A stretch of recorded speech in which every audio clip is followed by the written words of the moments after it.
Shalom umat Allah yang terkasih, jumpa lagi dalam Renungan Singkat Sabda Iman Katolik edisi Kamis 27 Maret 2025, hari biasa Pekan Prapaskah ketiga. Hari ini kita akan mendengarkan sabda Tuhan dari Injil Lukas bab 11 ayat 14 sampai 23. Dalam nama Bapa dan Putra dan Roh Kudus, amin. Ya Tuhan, teranglah hati dan pikiran kami untuk mendengarkan sabda-Mu. Inilah Injil suci menurut Lukas, dimuliakanlah Tuhan. Sekali peristiwa Yesus mengusir dari seseorang suatu setan yang membisukan. Ketika setan itu keluar, orang bisu itu dapat berkata-kata. Maka heranlah orang banyak. Tetapi ada di antara mereka yang berkata, "Ia mengusir setan dengan kuasa Beelzebul, penghulu setan."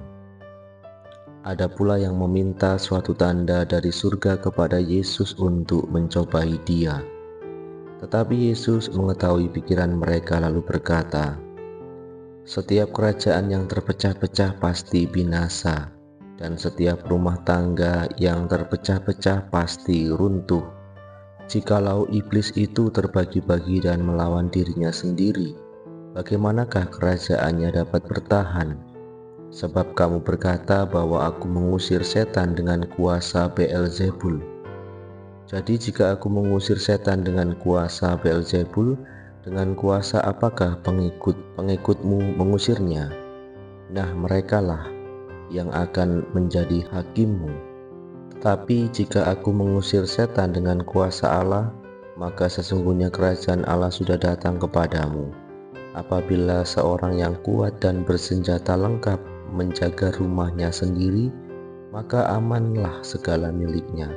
Tetapi jika seorang yang lebih kuat daripada menyerang dan mengalahkannya, maka orang itu akan merampas perlengkapan senjata yang diandalkannya dan akan membagi-bagi rampasannya. Siapa tidak bersama aku, ia melawan aku, dan siapa tidak mengumpulkan bersama aku, ia mencerai-beraikan. Demikianlah sabda Tuhan. Terpujilah Kristus.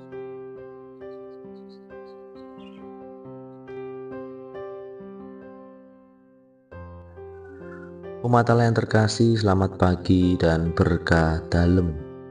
Untuk dapat menerima dengan ikhlas kebaikan dan kelebihan orang lain dibutuhkan keberanian dan ketulusan hati yang besar. Spontan mengakui kelebihan orang lain membutuhkan kebesaran jiwa, baik terhadap diri sendiri maupun terhadap orang yang dihadapi.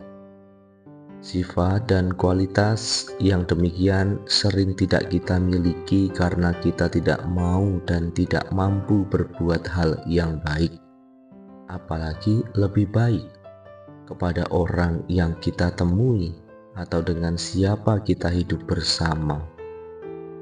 Lebih buruknya lagi adalah merasa diri terancam menyaksikan kebaikan orang lain dan menyangkal kekurangan sendiri dengan tindakan yang aneh-aneh dan mungkin membahayakan pada saat yang sama.